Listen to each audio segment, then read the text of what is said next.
inherited silence. You know that thing where you really want to say something but you just can't speak up? You don't trust yourself. You feel like your voice is even caught in your throat and you're just like, You see things and you know that you've got a feeling around it and you don't like it, but you just don't know what to say. So you swallow it all down and you sort of pretend it didn't happen. You hope that it goes away. You think that it might resolve itself if you don't say anything. Oh my gosh, how many times have I been bitten in the bum by that? You know that, I don't know if you do this, but I used to do this all the time. I used to see things and I used to not say things and I used to be too frightened to actually speak up and do something about it. And I'd think, oh, it's all right. And I'd just sort of like dismiss it. But then around, a couple of weeks later, it comes back and it's like, oh, it's bigger and it's more conflict and it's more tense. And it's like, oh, if only I dealt with that back then when I knew my intuition was telling me, do something about this, say something about this.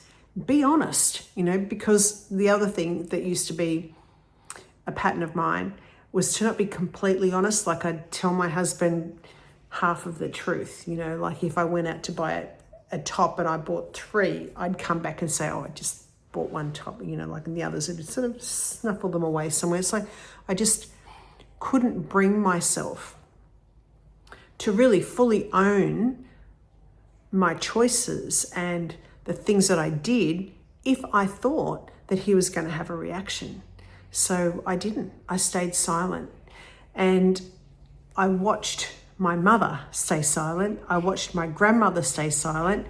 I watched this pattern as a child. It was something that was absorbed into my body as a very young child before I even knew about what a relationship was. I learned that that was a way to relate.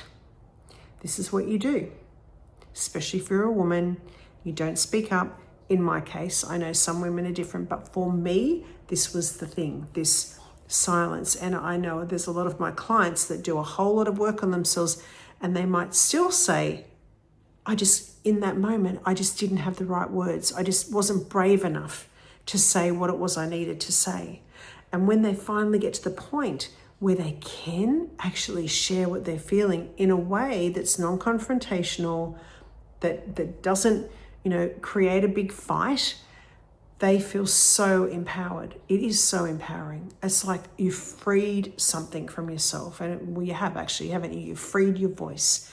You also might be the sort of woman that's done a whole lot of work on herself and understands this whole intergenerational holding back of our voice thing.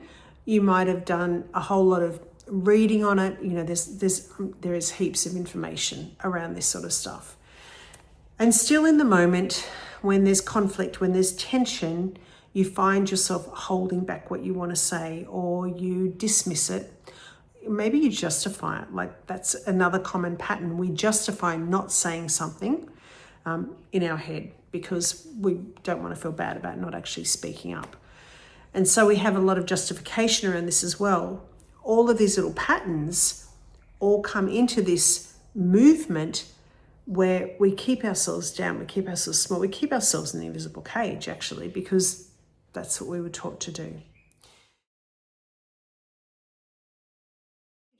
First of all, and again, I know that I bang on about this a lot, please do not give yourself a hard time.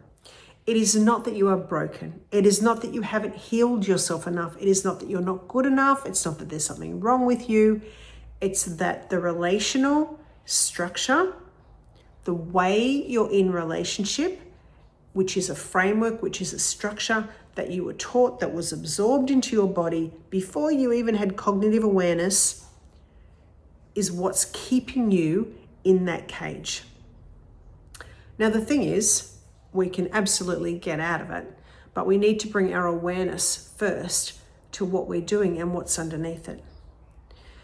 I've found in all the work that I've done with other people and even in myself, we can bring this right back down to, I'm looking to feel safe, secure, and loved.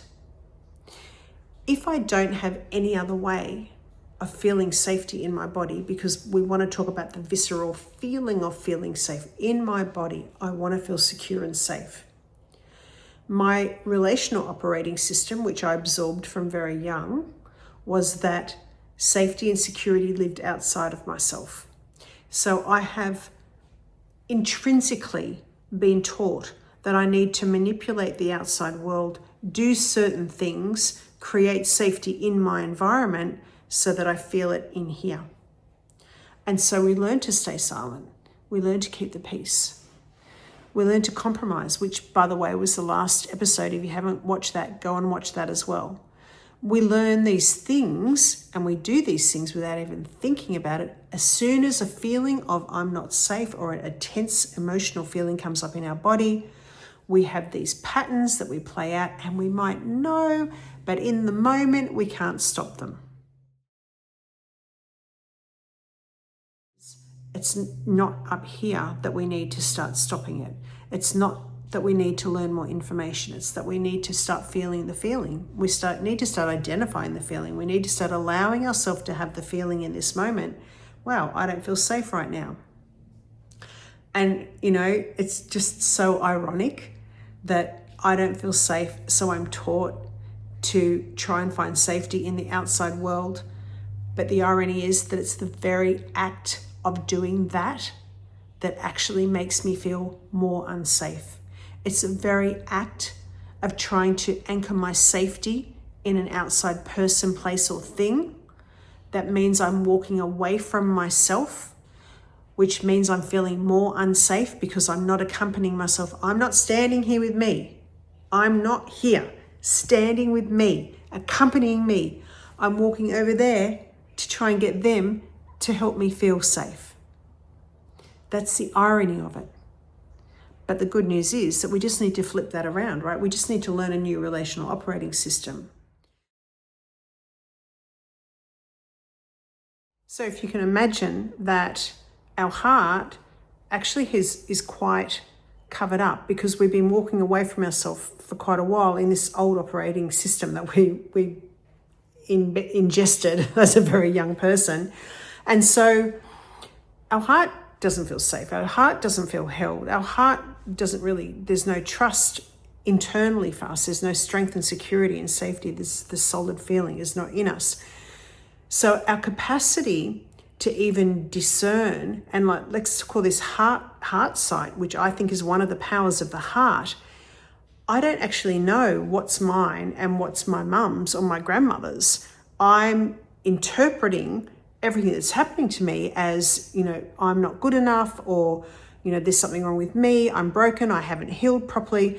But actually the capacity to even see what's mine and what's generational, what has come to me from the past, I've sort of lost that discernment because my heart, the heart sight, that power of my heart to see clearly the truth of what's really in front of me is suppressed when I'm in this invisible cage. I can't access that power for myself.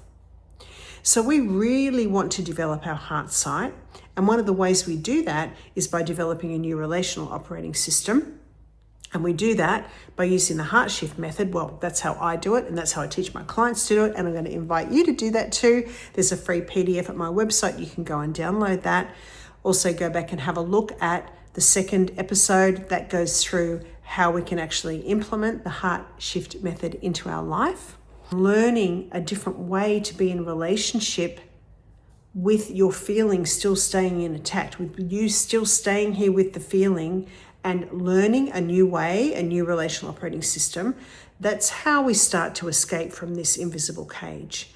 It's very hard to decide we're just not going to do it because you've probably already done that and you still find yourself repeating the pattern when you're in those tense moments. So we really need to start practicing a new relational operating system. So we've got an alternative. We don't have to keep walking away from ourselves and staying silent. We actually have something new that we can do, that we can put into place so that we can remain true to ourselves and keep that deep connection there, which is what actually creates that feeling of security and safety in the body, which is what we're looking for.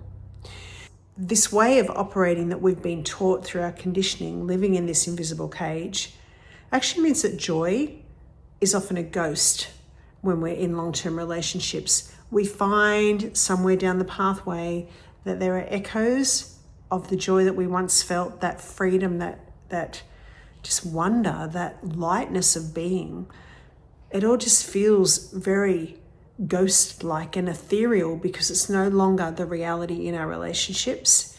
And I'd love to draw your attention to that because it doesn't have to be like that. There is another way that we can go and reclaim the joy and the wonder that is our birthright. That still lives inside of us. It hasn't gone anywhere. It's just that the relational operating system we've been using has been keeping us in this invisible cage where we feel separate to our joy. So I'd invite you to subscribe if you haven't, so you get notified of that episode when it comes out. Don't forget to go and do the Alive Heart Quiz, which is free online. And if you feel like you'd like to work deeper, I work with women globally via Zoom. So please reach out. There are some links below this video. Sending love.